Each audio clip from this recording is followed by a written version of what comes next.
know you probably think it's all rainbows and sunshine for Kyle, but it's really not. I'm probably under more stress than the majority of you guys. I just don't carry that over into the other areas of my life, right? I just like leave that at the door wherever the is. Like earlier, I had a call with my mom, right? My mom was giving me hellish about this altercation that happened while we were on vacation, and I hung up the phone and noticed that shit got to me a little bit. The first step is just being aware that it's starting to affect you emotionally. The problem most guys do is they just stay stuck on the thought. Then you just let it over consume you because you're still in there.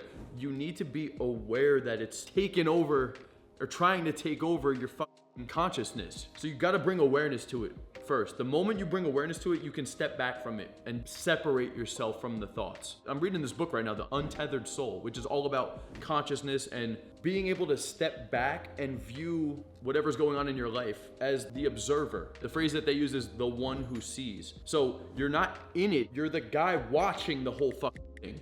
And the moment you can pull back from it and disassociate from it all, the less you're so consumed with it. So even with my mom, I noticed it's starting to get to me after I hung up the phone, and I just pulled back. This sounds a little weird, but just bear with me for a second. I look from behind my body as if I'm this guy that's controlling the instrument. You gotta be the one who sees. Like you're behind the whole thing, just observing. And the moment you can actually create that distance, that's how you separate yourself from the thing. That's how you stop getting so consumed with whatever's going on in your day-to-day. So I caught myself, right? Because I said the first thing is to bring awareness to it affecting you. The moment you can do that, you can separate and then adjust from there. And just because you adjust one time does not mean that it's fixed, okay? Like the thought will keep creeping back in, but every time you can catch it, you're like beating that shit down. The less you can catch it, the more you get so consumed with it, you start pumping more and more and more life into the thing.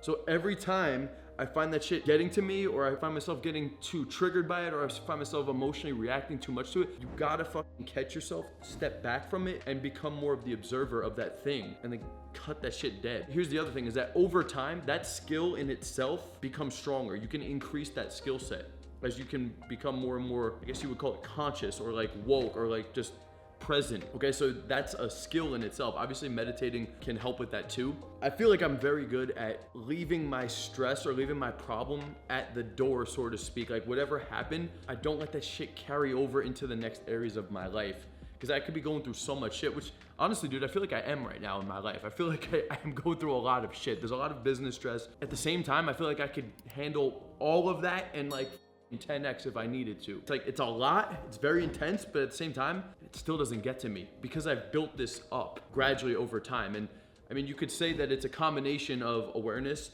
but it's also experience of going through. I feel like I've gone through a lot of shit in my life that I've overcome. And those big, painful, traumatic experiences, healing from those, bouncing back from those, building myself up more and more and more, makes it a lot easier to handle whatever's going on in my day-to-day. So it's totally normal, whatever you're going through as a person. The main things is, number one, don't let it consume you. Okay, you gotta be able to bring awareness to the idea that it's starting to trigger you. And then number two, separate yourself from it and become more of the observer in your life. I almost think about it like, if I'm on my path to becoming this guy, what is the path that I would need to go through? Because like, you're not gonna become some epic dude without going through some shit. You're just not. It doesn't make sense. Like, if you look back on your life and you had an epic life, or you're an epic, strong character, your life or a movie, like you're gonna go through some shit. So anytime, even today in my business, like I was getting fucking stressed out, but I was like, wait, hold up. If I'm actually gonna build up a successful business, like a really successful business, I'm gonna have to go through some fucking shit to get there, man. Like that's what I'm going through right now. So if I'm gonna get there, I need to go through this shit. And I gotta enjoy it for my own sanity. Otherwise, long term, there's no way I'm gonna even make it through that. So the moment I caught myself getting stressed out about the thing, I brought awareness to it, I separated myself from it, and I started to just become more of the observer and analyze, like, actually, wait, it's a good thing, because this is exactly what I need to go through. Wherever I'm at in my journey, it's exactly where I need to be right now. That's my mindset that gets me through a lot of shit, and also just reframes a lot of things in my mind to make the whole process enjoyable. Because at the end of the day, if you're gonna go through this and become the strongest, best version of you, you're gonna have to go through some really difficult shit, probably more difficult than whatever you've already gone through. So you gotta learn to like enjoy it, reframe things, and that's gonna make you even stronger in the long term. I hope you guys enjoyed this video. If you're interested in implementing any of the concepts taught in this video, I have a brand new coaching program where you can actually work with me one-on-one. I'm going to analyze your communication, your pickup skills, your game, and assess where you're at, point out your blind spots, your sticking points, show you the step-by-step process as well to take you from where you're at right now to accomplishing your goals with women and dating. Click the link in the description, fill out that application, pick out a day and a time for that consultation call, and I'll be talking to you guys soon. Until next time, Coach Kyle signing out. Peace out, guys.